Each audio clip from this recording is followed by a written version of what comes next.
previous lunches and future lunches, put it in an account, and then buy Carl Parker's memoirs. That's why I'm here. I am now formally a chair. That was like having a rash that you couldn't cure. And now I'm writer in residence at Lamar. If anyone thinks you are a writer at all, especially if it's a bar, a restaurant, you will get an offer where someone says, hey, I got this great idea for a story. Why don't you write it up and we'll split the profits? And so I always refuse that. So about 2 years ago, I get a call in the office from Carl Parker. And I'm looking out the window, and there's a building named Carl Parker. And so he asked if I was a writer or if I knew any. But his deal was he had stuff already written, but he wanted someone to put an idea on it. So I thought, well, I'll take the easy route. So Carl Parker had dictated, he wanted to leave something for his grandchildren. And so he started dictating into a microphone, and then his wife, Beverly, who was, I believe, provost here at Lamar State at Port Arthur, started then word processing it, and then I would get it and try to mold it into some sort of chronological order, and then go through and might see that it has the same sort of voice.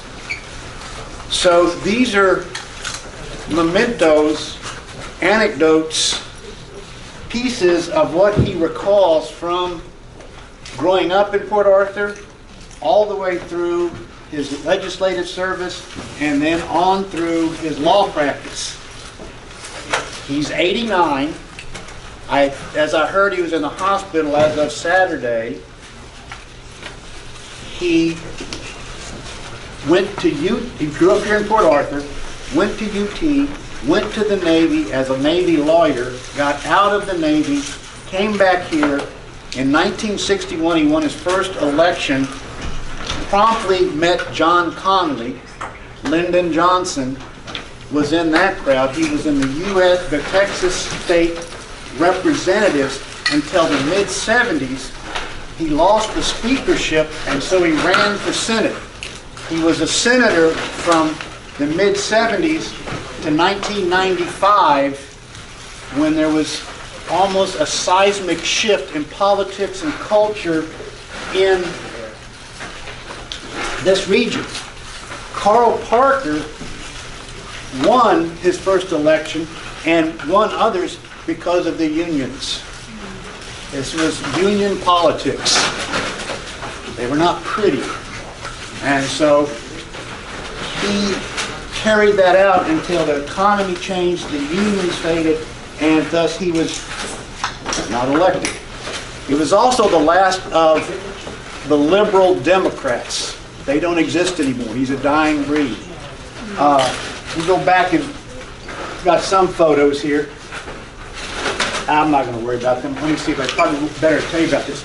This book, which is the reason I'm here, is not a scholarly book. It is not a boring book. It is primarily a humorous book. It is a raunchy book. He's got his court cases. One very infamous case involved a pornographic video store, and he was defending the guy who was arrested, and suddenly Carl Parker was accused of things and had several of indictments, and there's a very long chapter based on his indictment. False testimonies, corrupt sheriff's departments, hiding prostitutes who are claiming to be witnesses who are lying, who are hiding out in Galveston at the state's expense. One of his cases was out at Fort Acres. Two men in their 80s got to arguing about a lawnmower, and they shot each other. He defended one client. So this is that sort of stuff. He went, I forget what school, it was, I think middle school he went to. And he met a guy later, and they were called this middle school, and they said, talked about fighting. And they said, either you fight or you drag off the dead. And this is what's in there. The title of the book, if we don't change it, is Post-Turtle. That's an old political statement. Carl attributed it to Barack Obama. Barack, I think, says he got it from Bill Clinton, and I was Googling it, someone attributed it to Abraham Lincoln. But anyway, the story is that if you're walking in the country and you see a turtle on a post, you know that he didn't get there by himself, and you know he ain't going to get out by himself. So Carl considers himself a post-turtle.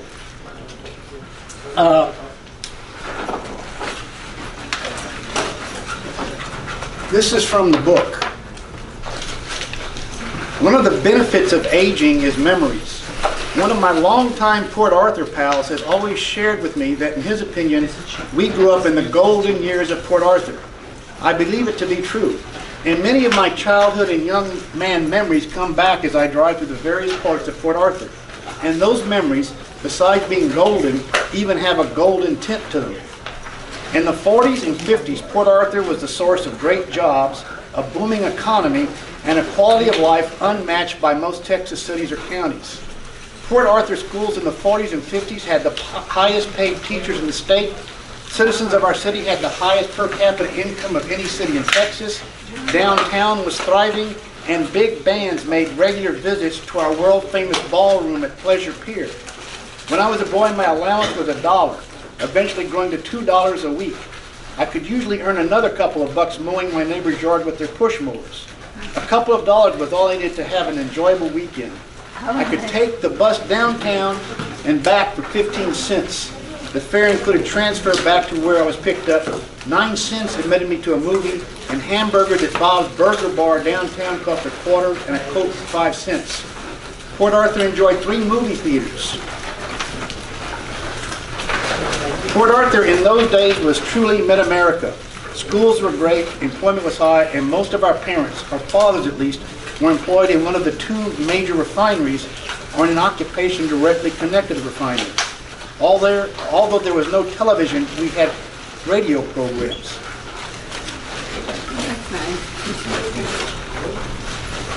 Port Arthur, of course, benefited by unions in that Port Arthur and Jefferson County had the highest per capita income in the state for many years, largely due to the fact of the dedication of most refinery workers. The unions brought better working conditions and better salaries. I, of course, saddened when I drive through downtown Port Arthur today. It is crumbling, buildings are deserted, and I think that in all my years in the Texas legislature representing my constituents, I was also representing a memory of Port Arthur's glory and a hope for a return to glory. I think that passage is essentially why I took the job, because I noticed some similarity. I'm not as old as Carl Parker. I'm creeping up on him, though. I hope I don't catch him. But there's a certain nostalgia here.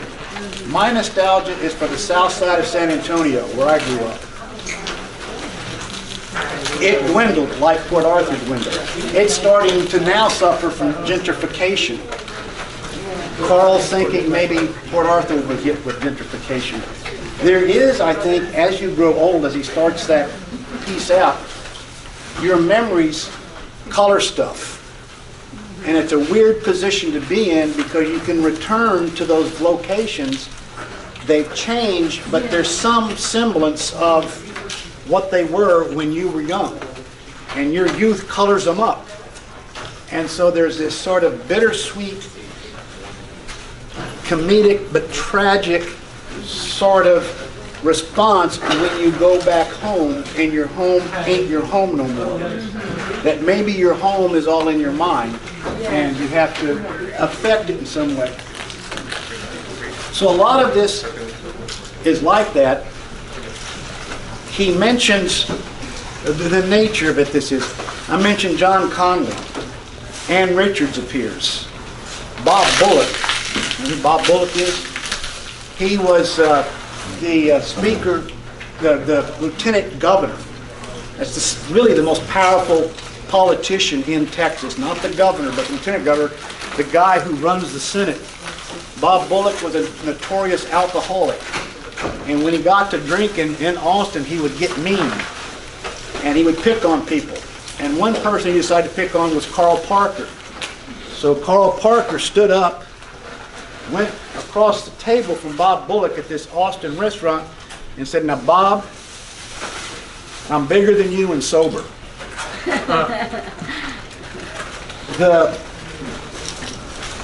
Some of the other characters, Fats Domino, he was in a case prosecuting Fats Domino. He was representing Mickey Gilley at Gilley's in Pasadena and Houston. So he was involved with musicians on that end. Probably his most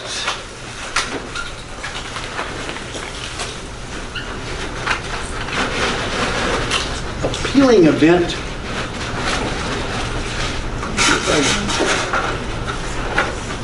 I don't know if that's them.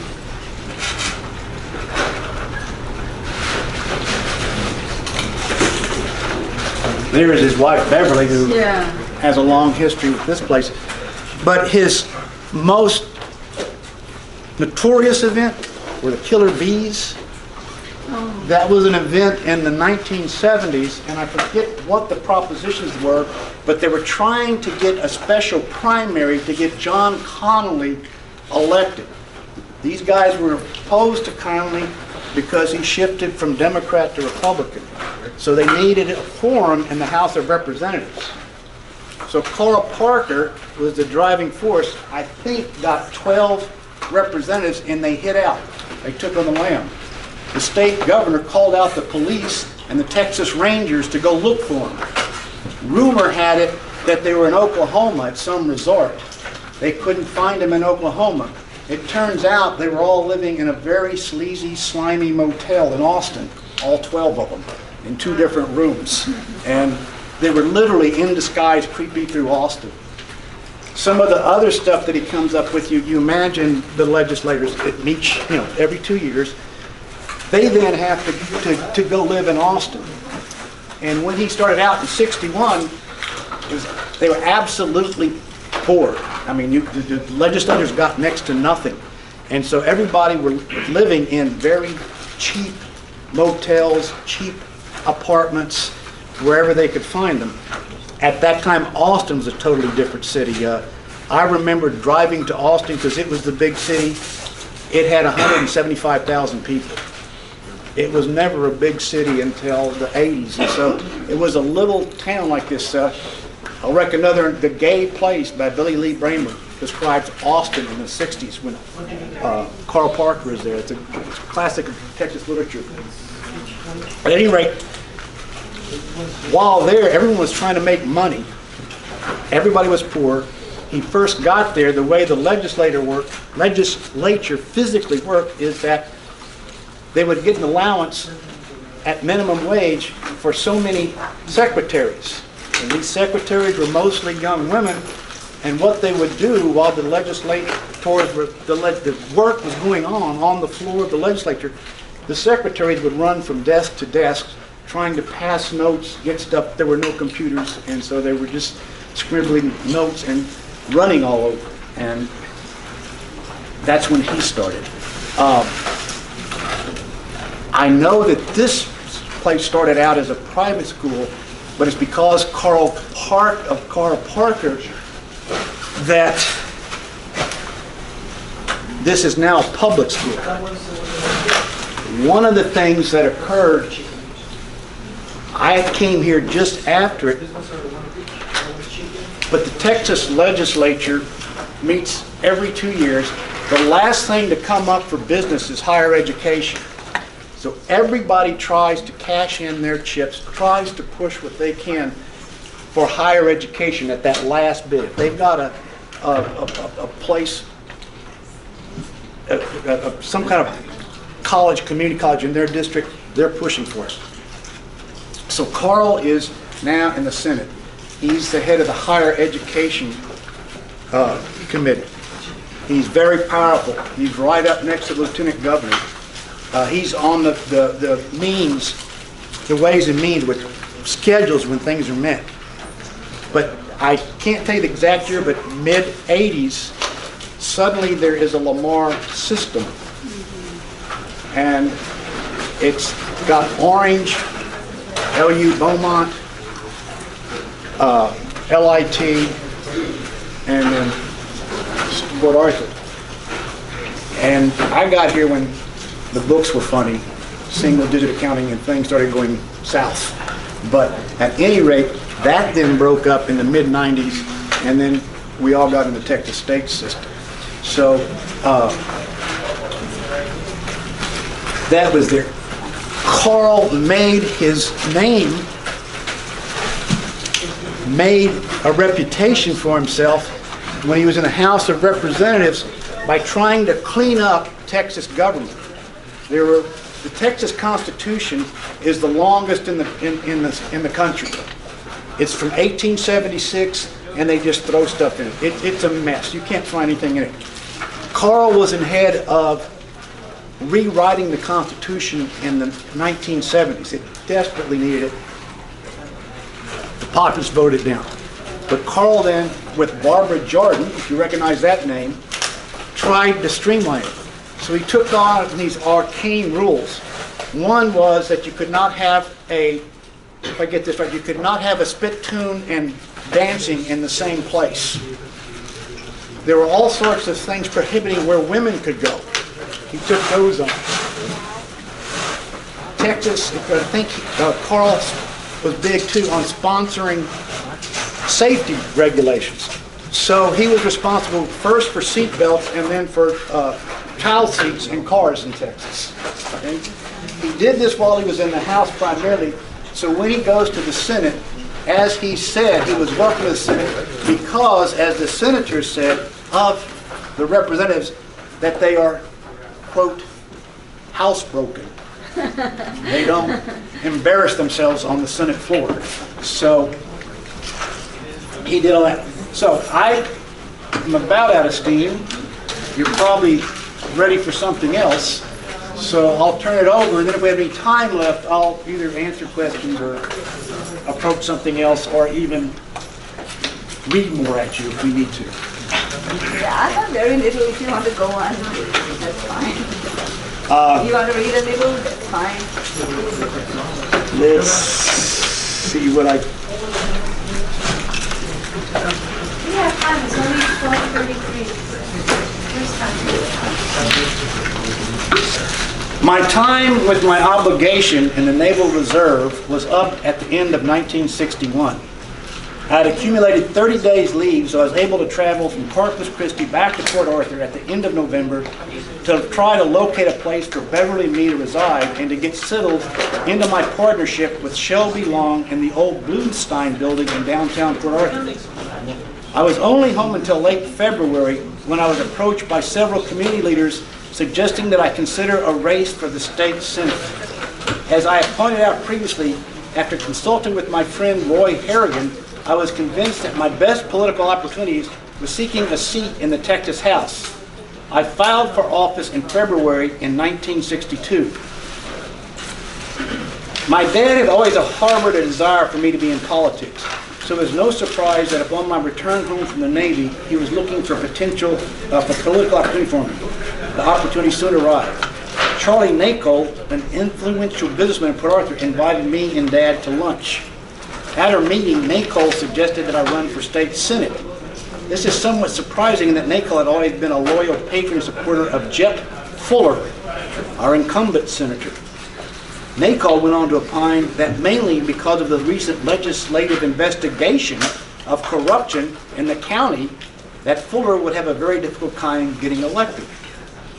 Seems to be a recurring phrase of an investigation of corruption in the county, which is Jefferson County. When I raised the issue of my youth, Nacol pointed out that Allen Shivers, former governor, had won an election as state senator in Jefferson County at age 24. I have often said a politician claiming to have been drafted to run probably had only one or two friends suggesting it. The thought of becoming a senator had a similar effect on me as well. I immediately began assessing my chances of winning such an election. One of my first was to call D. Roy Harrington, incumbent state representative for whom I'd worked in the House. Roy informed me that he had been asked by the area labor unions to run for the Senate.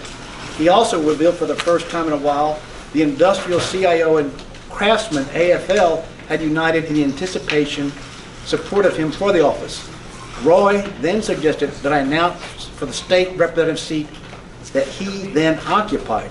He pointed out that very few people outside his family knew that he was not running again for state representative, and my announcement would not only be a surprise, but would give me a head start in the election for that seat. My dad's insurance partner, a little gentleman named Charlie Lee, assumed the position of my campaign chairman. My dad and Charlie were like Mutt and Jeff in that my father was about 6'2" and Charlie was about 5'4". Charlie was a natural in the position of being campaign manager and was figuratively a little ball of fire. One reason we were able to run a decent campaign with so little cash is that we were blessed with a plethora of volunteer help. Countless working folks joined our campaign, and together we produced some eye-catching strategies to get the message out. Most of our larger signs were 2x4 out of plywood, hand-sawed and painted in my garage. It was amusing to note that they were so efficient that some of my opponents took great delight in criticizing my professionally driven sign campaign during the contest.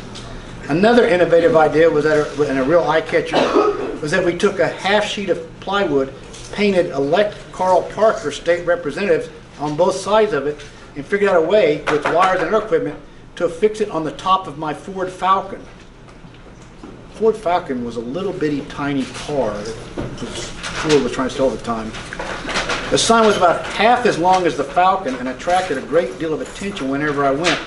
One of my friends, who later became a district judge, took great delight in attaching one of my 8-foot-long signs to his Volkswagen Buzz. Fortunately, the signs were better accommodated in pickup truck beds, many of which were to secure and have to serve as traveling billboards for my candidacy.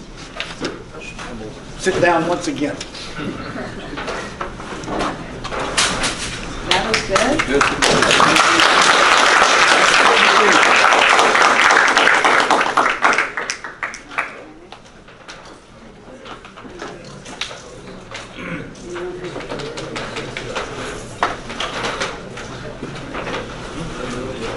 Thank you so much. In between the students, some of them are free, they have class, so it's kind of coming and going. And some of the faculty staff found out that we have tacos, so they just came and got their food and left.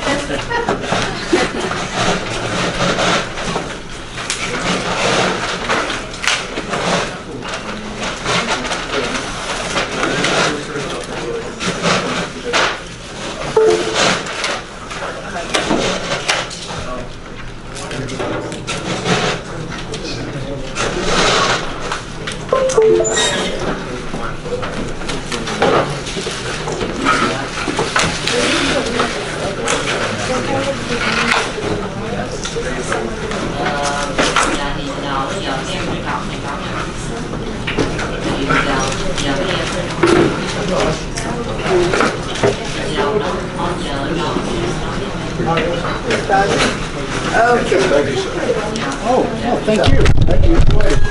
Taking off? Taking off? Okay, continue class. Okay, thank you. Maybe you can run next. Oh, all right. So I can talk to whoever is there. So it's about Carl Parker as being one of the pillars of your university, and so we will. I conducted an oral history project with my students, just like you all, and we collected 150 samples. So we talked to 150 subjects.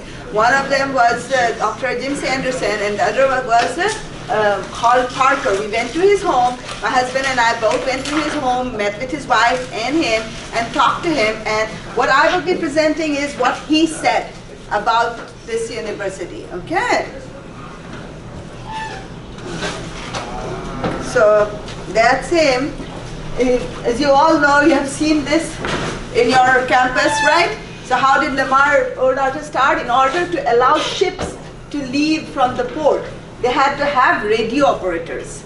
And so they were short of radio operators, and Port Arthur College started to train sonographers and radio operators. That's how this college started. And Lamar University was segregated, and it was integrated in 1956. And Carl Parker, when he was there, he said he got active politically and organized picket lines along with some folks in Beaumont. It was sometime in the early 60s, and he was at the right place at the right time and could, get involved politically, and that kind of laid the seed to his later political career. He decided early on in his political career that one of the most important things about Beaumont and Port Arthur is education, right? So we have to focus on education. And what it contributes to our area is still as important as the refining industry. It adds to the quality of life. You're all here, why? Because you want to improve the quality of your life. Is that right? And of all the things that the state government does, education is the most important. And the more education you have, the more the value of your life improves. He was in these are all quotes directly said by Carl Parker. He was in the appropriations committee. He was able to get money for Lamar. And when he was in the House and got to the Senate, he was on the finance committee, and so in that capacity also, he was able to do a lot.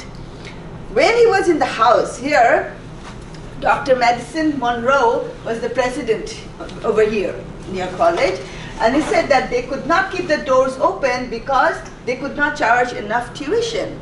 You have to be affordable to the students if students cannot afford, and so they couldn't keep the doors open. So that was a major problem. So we have a nice campus. I've seen, it's a beautiful campus you all have. You want to keep it going. So Senator Parker authored and co-sponsored more than 400 bills. You see? So Carl Parker did that, which were enacted into state law, and that led to the establishment of Lamar University, Port Arthur. So what Carl Parker said, what I am most proud about is being associated with the creation of the different branches of Lamar, Port Arthur, Orange, and the Lamar Institute of Technology. Now look at this. When he was having a hard time, he was very persuasive, and he was having a hard time convincing folks in Austin to create these branches. Because they said, what's the problem? Like, you have got Lamar University, it's only 15 miles away or so, people can drive over there, right? But he said, no, we want branches. And why is that? Because for people who are poor, if you cannot afford to have a car, Lamar University might as well be in the moon. And, because if you cannot get there, there is no point. But if you have some place where you can drive, or you can go over, walk, ride your bicycle, you can attend your college, you are more likely to come to school, right? And so they said, oh, okay, you will get at the most like 150 to 200 students at the most in these little branches. And now, as I know, at the peak of your university, you had like 3,000 students graduating at one time. And now I think it's like almost close to that, if not less. So you see, so it was his vision, and that is why it is very important. Now you guys are young, and you might think that you don't know anything about the world and all that, but you start having a vision now. Eventually you work toward it, and you will see one day you will be like Carl Parker and say, yes, I did have the vision when I was here, and look what I made out of that. You see? So he worked on his vision, and see how all of you are having talk about time with nice fine tacos. Is that right? So this is all the vision that matters. So they created the junior college in Port Arthur without a supporting tax base. That was very interesting. Usually you need a tax base to support it, but since the area was already a little poor, they did not want to pull from the tax base, and they still created it. So that was different. So now you have your own junior college. Port Arthur College had received the permit for the first television station here. And so now it was the time to get the money, so they sold it and they got a big pot of money and they built a nice campus. Okay, so that is how you have nice buildings. And Lamar's own system, that was what Carl Parker wanted so bad. He said, I feel Lamar should have its own board of regents. And he even got the support of John Gray and Dr. John Gray, Tom Mays, Bob Montaigne, all of these people supported him. But there were others who didn't support it. But in any case, he wanted one, just like you have in Port Arthur and Orange, he wanted a campus in Jasper as well for people to go to Jasper. But that didn't happen because we didn't have our own university system. We joined with Texas State. So, but anyway, he said that his disappointment was that his successors did not share his vision, and there were lots of other political issues and all of that, and wrong people at different places, and so it didn't work out. So as you know here, all of you are familiar with Dr. Beverly Parker, yes or no, or maybe not. Well, she is the wife of Carl Parker, and she taught here for many years, right? And she was, I think, in the Department of Sociology, and she had her own PhD, and she taught here as a faculty member. They still live in Port Arthur, have a very nice house. We went over there. And look at what he has given. Here, just like he made the building in Lamar University, here you have your Carl Parker multi-purpose building. You have all seen this building? Mm-hmm. So that's him and his wife, okay? They made this building for you guys to enjoy yourselves. So I just want to let you know that it's very important to be inspired. That is why we are talking about these people, because these people were born and brought up right where you were. They have the same journeys and same places, right? So if they could do it, you can do it. And they made a lot of contribution to our society, and you can do the same. You are all bright, you've got all very fertile brains and minds, and it's just important to use them in the right direction and keep moving. Remember, the world is bigger than you yourself are, so don't think of just, I have to do this. Think of how you can merge yourself with the world. Just like a river merges with the ocean. You have your Gulf of Mexico right here, right? So think of the ocean that you can impact with your ideas. Now I just want to show about a little girl who started. It's not Carl Parker related, but I just thought I'll share. She was one of my subjects. She said I was a child and my dad, William Gates, he was also William Gates, but you know, not that same Gates, actually taught welding at Lamar Port Arthur. And you see, I remember going to the Gates Library for their summer library program. It was in the 80s. So people have nice, sweet memories from where you were walking and where you are eating tacos and all that, you see? And now she's a diagnostician, and she was the first person in her whole family to ever get a master's. And it was a big deal because they know they can keep pushing, you know, every step further and further in life. So what your parents did, you can push that a little further. You see, that is what life is all about. Now this is another student who graduated from your Lamar Port Arthur, and then she joined the Lamar University at Beaumont.